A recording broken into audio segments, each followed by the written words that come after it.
Hello, beautiful soul, and welcome to the Little Reader's house. I'm the Little Reader, and you're in my house. And it is an honor and privilege to have you, as always, to have your space and my space, to get to commune with you, to get to feel your energy and to transmit mine to you. Woo! Do you know the Muffin Man? But also, do you know what a privilege that is? It's wild. Now, why are my eyes closed? Why am I not looking? I thought it might be nice to follow Spirit's lead completely with today's video. That is what it is. It is what it is. So right now, I'm keeping my eyes closed until I get further instructions to open them. But I hope that you, if you're driving or doing anything that requires open eyes and sight, will appropriately follow that mandate to keep your eyes open. If not, however, I'd love it if you could join me in closing your eyes wherever you are and taking a deep breath in with me. And letting that one out. And if you would be so bold as to do that again, it would touch me. Let's go.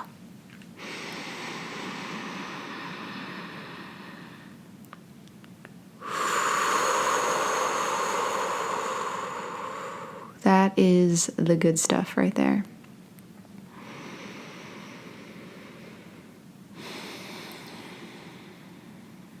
So the topic of the day is heart.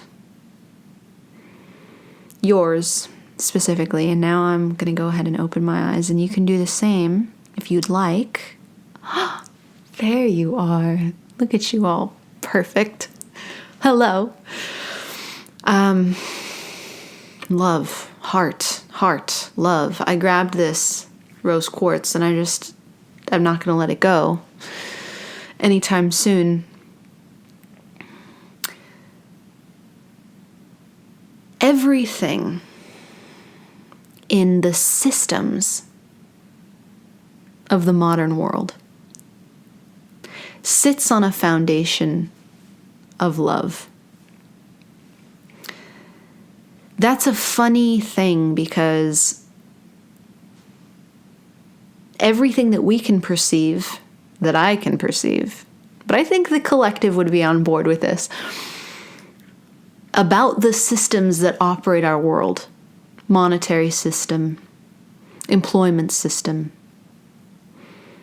health care systems, or lack thereof in some cases, education system, transportation system. If you look around at it, it's easy to say, what the heck is going on? Because the chaos feels mighty real. But according to the divine, which is not confined to this rock, although it is in it, it's all founded on love. Because the source of all life and all experience is love. If you pull off all the filters, one after another, after another, after another, after another, and you just go lower and lower and lower and lower to the base source, to the animating force, to the light of consciousness that allows people like me and beautiful you to experience this reality, that light is love. That's what's animating all this shit. And it isn't experienced as love. Why? Why is it experienced as pain and suffering, chaos and inequity and inequality? And greed, and you throw in your adjective, baby. You just ping, throw it in there. Just join that bucket that we're collecting of naughty and dissatisfactory words to describe our world, because it doesn't feel like love all the time. So what is it, Spirit, that differentiates the moments in our life experience where we feel the most effervescent, enlightened, transcendent, hope-inducing, inspiration-producing energies? What is it that differentiates those moments from the moments when the world feels like an absolute crock of horse shit, to put it, spiritually? Because Spirit would have us know that it's not the circumstances. It's not the circumstances that differentiate our ability to perceive that love, which is very funny. Because in my world, and I think the world of most of the collective right now, we're all about optimizing circumstances. Like, how can I produce the result that I want? How can I manifest the outcome that I desire? How can I get the person I got my eye on? Just, outing myself over here. But really, we're all about optimizing our preferred experience of reality. And Spirit is not saying that that's wrong.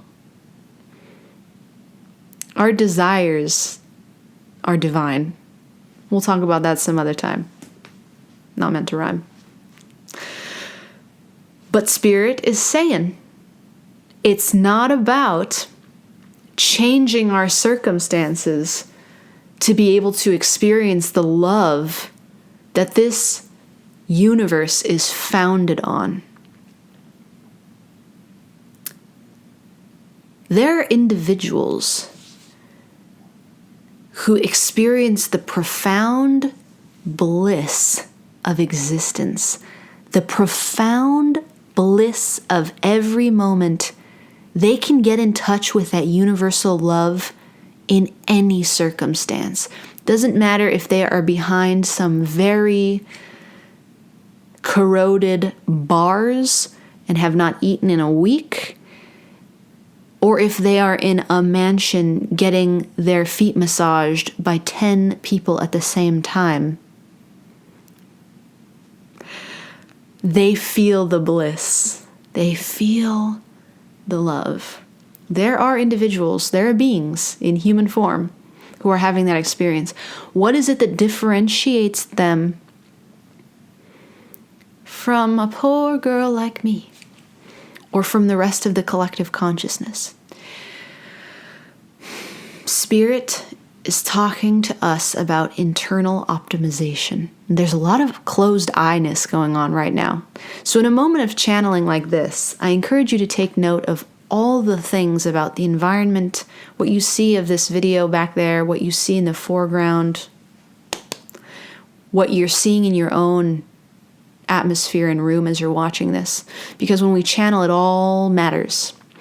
Technically, it always all matters, but more on that another time.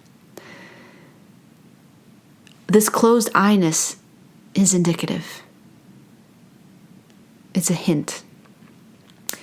What these individuals have done, the ones who experience the bliss of life, irrespective of the circumstance, we often refer to that as enlightenment, is they have conducted a course internally on internal optimization. It's all about the inner world. What? Are you noticing that, right? Right nostril itching. What does it mean? What does it mean? What it means, internal optimization, is to cultivate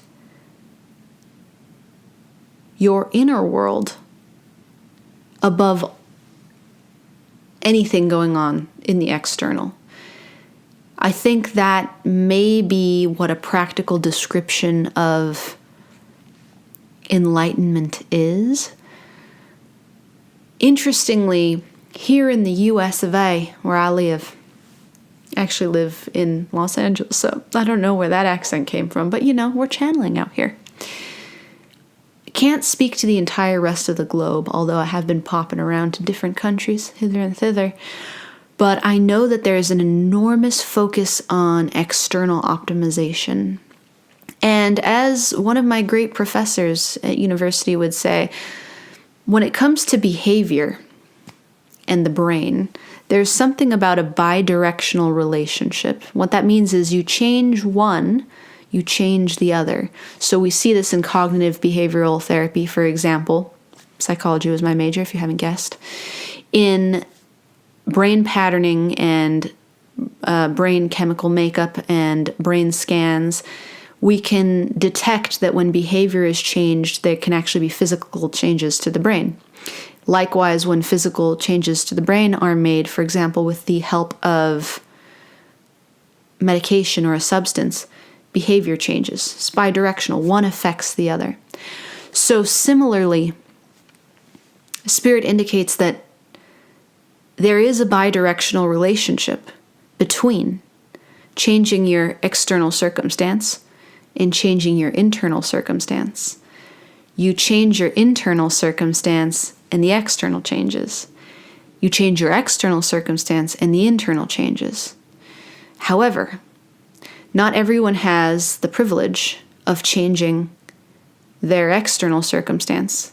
There can be obstacles to that, financial, geographic, social, environmental. But according to the divine, everyone has the privilege of changing their internal circumstance. Therefore, everyone has access to the ability to experience bliss and love in this universe. Check out this crystal. Thank you so much for being here, by the way. I'm having such a blast being with you. So where were we? Come back to me. I'm looking up there like, yeah, there's Goddess. She's just on the ceiling. But if we're talking about an internal situation, then it's in here. Whew, like Superman. It's in there. It's not out there. So Spirit, what do you want to say about the love factor?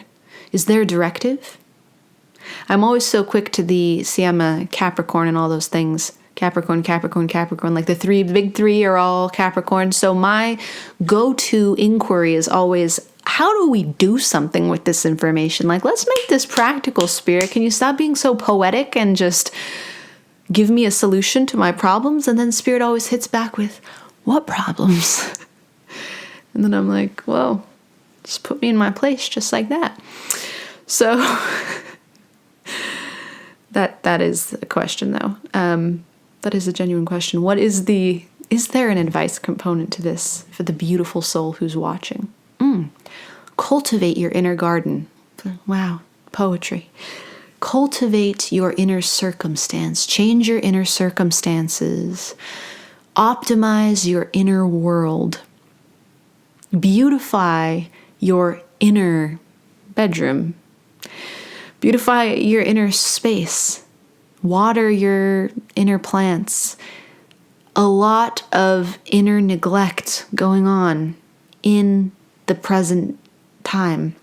Socially speaking, we have the big ol' emphasis, as I was talking about earlier, on acquiring material things, acquiring the ability to survive.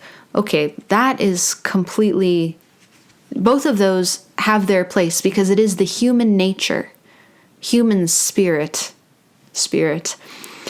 to want to grow. So for some, the level of growth that they're able to achieve right now is survival, feeding themselves, having a roof over their head if possible, living.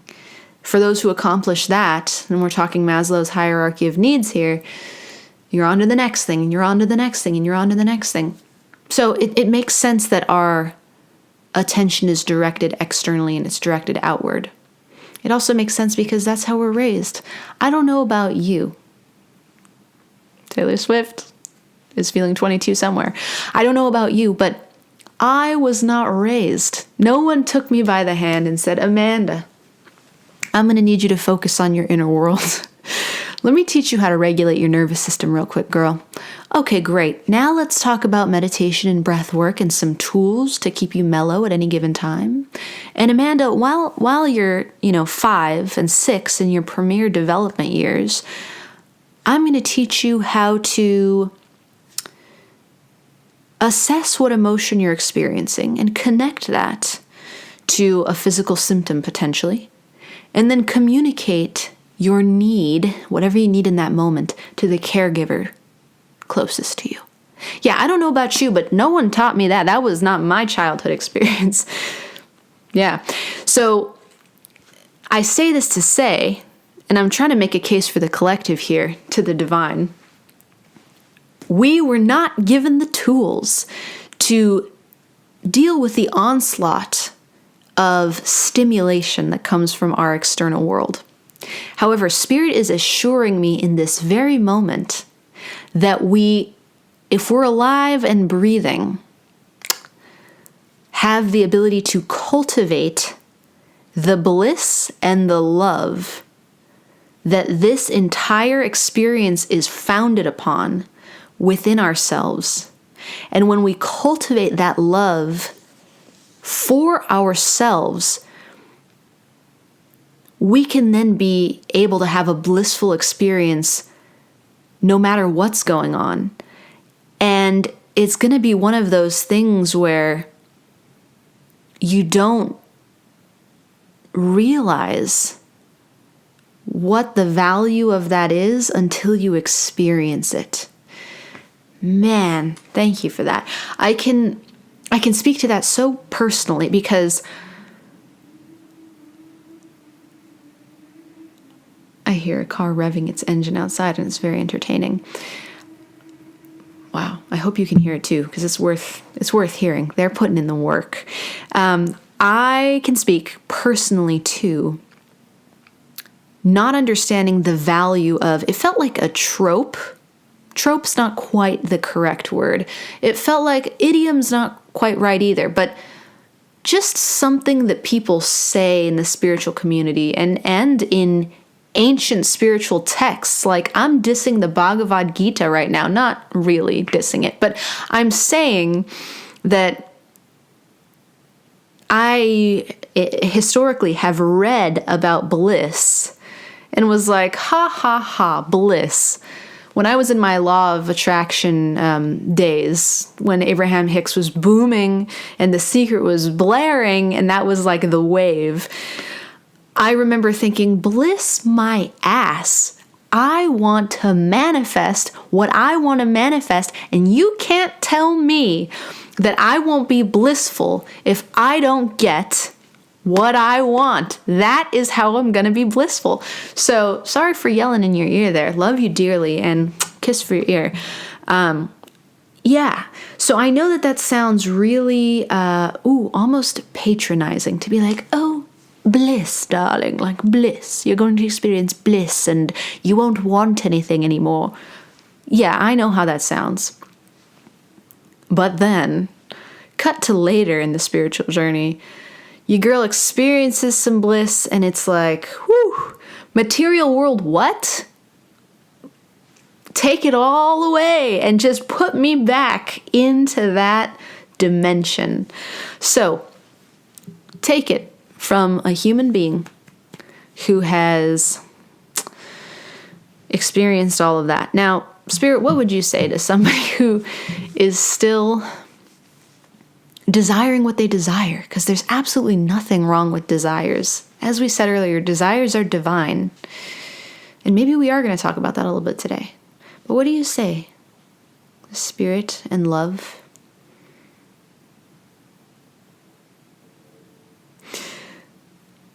You are where you are. You are where you are, including your desires. If you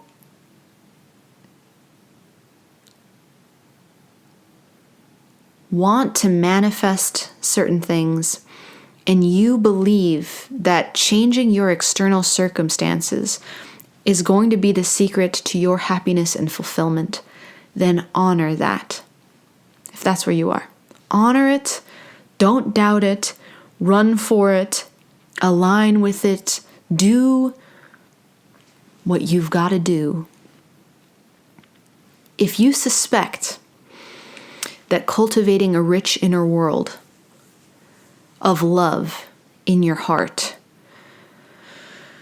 what I mean by that is spending time in stillness, developing habit with being exactly where you are, not going anywhere else, just being right here with this rock and this screen and this microphone. If you suspect that building that rich inner world, practicing metta, loving kindness to yourself and then to others, or vice versa, by developing a rich self-love routine that has you prioritizing your health, mental and physical and spiritual, your mind stimulated, growing, learning. If doing those things, if you suspect that cultivating that inner world could bring you closer to feeling the bliss and love that this entire universe is made up of, then follow that. That was a very long-winded way to say, follow whatever is in your heart. Because if you can just get started on following that compass, you're golden. You're golden. Follow whatever's in your heart and the rest will be taken care of. If we were all meant to be enlightened now, we would be. If we were all meant to be blissed out and loved out now, we would be. And take it from someone who may or may not have been there. There is a dimension where everyone is all loved out and blissed out right now. Literally, you, beautiful soul, you are in that dimension, loved out and blissed out. But if your consciousness isn't fully there right now, if you only get glimpses of it, or you only have a suspicion that it's there right now, or maybe you're like, heck no, it's definitely not there. Any way you want it, that's the way you got it. Any way that you are is purposeful because your soul wants to experience the experience you're having now.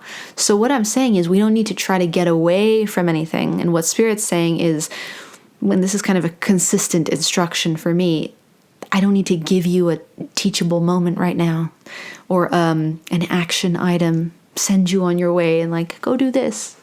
No, this is just a transmission of love from me to you to say that there is love in every moment and that we are founded upon love. Fundamentally, every molecule, every, like when we inhale and like we see dust whiz in the air, every single molecule, a little dot of dust is infused with love. If we can't feel it, then it's simply because there are layers between that immaculate, blissful love and us. Layers of pain, layers of attachment, layers of loneliness, confusion, distraction. And those layers are meant to be seen and loved and acknowledged and moved through organically and naturally in such a way that eventually it's a straight shot into the bliss experience. But I guess what Spirit's saying, and I'll try to translate it in English, is that the bliss experience isn't superior to the pain experience. It's not superior. It's just the ultimate end goal. It's just where we're headed. That doesn't make it better or worse. That just makes it math. Like 2 is not better than 4. Although, if like me, you have number preferences, Just might be. No, I'm just kidding. The numbers, I've made peace with all of them now. That's how I know the spiritual stuff's working. So yeah, back to the rock. Back to the breathing. How you doing, beautiful soul? I'd love to know. How's your heart? How's your mind? What would you like to learn? What would you like to see channeled? What are you interested in? What are you hoping for? What are you dreaming of? What's the metric on you? What's the temperature? How close do you feel to bliss? I'm going to pause the channeling for a moment and tell you a little bit about my experience with bliss in case you're interested. Started experiencing bliss spontaneously 2 years ago. It was in 2021, I think. I had my first memorable experience. I think I had some as a child too, but they didn't embed themselves in my consciousness the way this one did. I was driving and listening to music, something I did every day at the time, with an 81-mile commute round trip. Don't panic, wasn't each way. And I would drive and listen to music every day. But this particular day, there was no thought that motivated it. There was nothing I could attach myself to in terms of creating a process so I could replicate this experience. It just happened. It was this moment of bliss, and I write about it I'll put the links down below. I love to write. You can check some stuff out. But I write about it in an article, a piece I wrote recently. And the experience of bliss just flooded into me. The best way to describe it verbally as emotions was soul-crushing gratitude. I almost drove off the road. I didn't lose control of the car, but I felt like the car was taking off into the sky, and it was just this massive flooding of gratitude, and everything in the world made sense. Everything that had ever happened to me in that moment made sense, and the peace that came with it was like being insulated from any pain ever again. Perfect peace. And I just was crying, driving in traffic, I'm pretty sure, like bumper to bumper traffic. So that must have been interesting for the nearby drivers to witness. But that was, I think, the first adult moment of bliss. And there was no particular circumstance in my life to pin that on. Nothing to point to say it was because of that, other than an interest in spirituality and a devoted practice of mindfulness, meditation, kind of where you find yourself. If you're still here watching this video, you know exactly what I'm talking about. After that, the blisses started to pop up more often, and they continue. And they continue to come more often, which is nice. That experience of present moment love really got me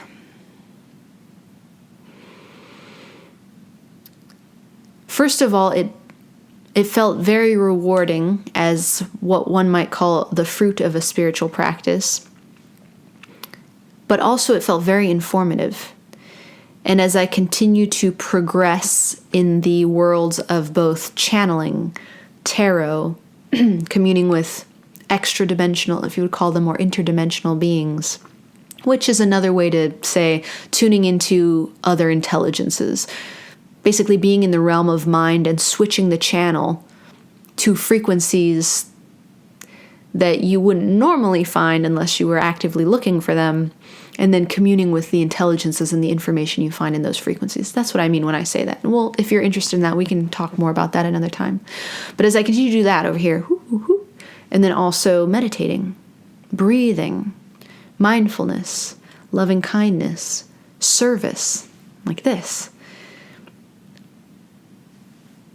these two worlds are not separate from one another, and they tend to inform one another. My immersion into the world of bliss was very fifth dimensional. And what I mean by that is, I don't believe that these occurrences of me finding myself in this space of peace and bliss and elevated perception. It's difficult to describe in brevity or in brief, but for the purposes of this, I will try a little bit to keep it brief. It occurs to me that that's not purely the coincidence or purely the result of a spiritually led life. It also seems to be happening to the collective. So as much as I'd like to say, I did this, I didn't. I'm on Earth at a time when a lot of souls are going to be experiencing bliss. And I think I might have just gotten the lead on it because I've been running a little faster than everyone else on the spiritual treadmill. Oh, man. So I say that to say, as these bliss bubbles became more and more apparent, I started to question why. And indeed, it does seem that the entire collective is moving toward this shift into the fifth dimension. It's talked about all the time, especially in the circles of tarot and channeling and the supernatural and spirituality. If you haven't yet had an experience like that, whether it was suspended or just very brief, or maybe you're Eckhart Tolle and you experience that type of living all the time. That's something that you are feeling all the time.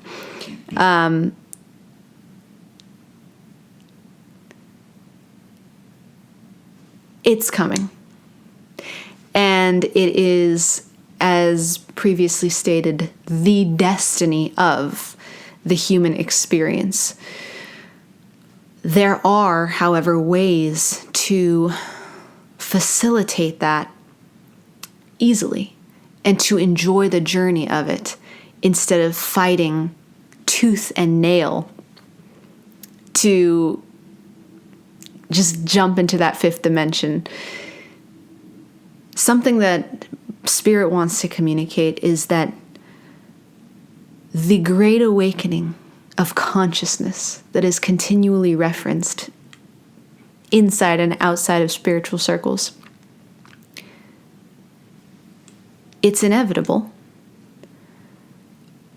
but it doesn't rely on the acts of the collective. It doesn't rely on the drop of new technology from the elites. It doesn't rely on the release of secrets from the vault of secrets. It doesn't rely on anybody making moves in any direction. It's an inside job. And that is meant to liberate, not to cause defeat or disheartenment. There was a time when the collective wanted a hero to show up and snap their fingers and just rapture everyone into the 12th dimension. That was a time. But now the collective is beginning to realize there can be joy in the experience of the ascension process. There's no need to rush it. And Spirit especially wants to emphasize that it's not about trying to get to the destination at all. It's not trying to rush an experience of bliss. It's just trying to realize that the bliss is already right there, being carried with you right now, right here, right in this room, right in your space, in the same breath that we're breathing right now. So that is where I'm going to leave it, my beautiful friend. It has been a pleasure and an honor to just riff with you here and with this beautiful rose quartz crystal. Thank you for sharing your space and your energy and your time with me and enjoying this transmission. It has been an honor to send and receive the love. If you liked it, please like. If you loved it, well, there's no love button because this isn't Facebook. But you can comment.